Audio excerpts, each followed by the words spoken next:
ఇన్ని అప్లికేషన్లు తీసుకుంటున్నప్పుడు ఏదైనా తప్పులు జరుగుతూ ఉంటే ఖచ్చితంగా దీన్ని ఫీజు తగ్గించడం, లేదంటే మోర్ దెన్ వన్ టైం అంటే నేను ఎట్లా ఆలోచిస్తున్నానంటే,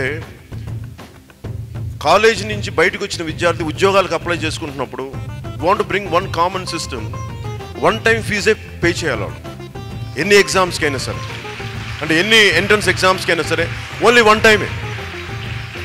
అంతేగాని కూర్చోబెట్టి ప్రతిసారి నోటిఫికేషన్ అనగానే ప్రతిసారి ప్రభుత్వం పిండేయడం చూస్తే ప్రభుత్వం ఒక దోపిడీ వ్యవస్థలో తయారైంది.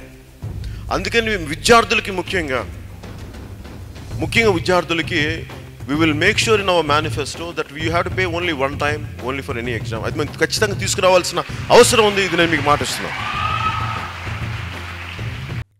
For more updates, please subscribe 99 TV Telugu.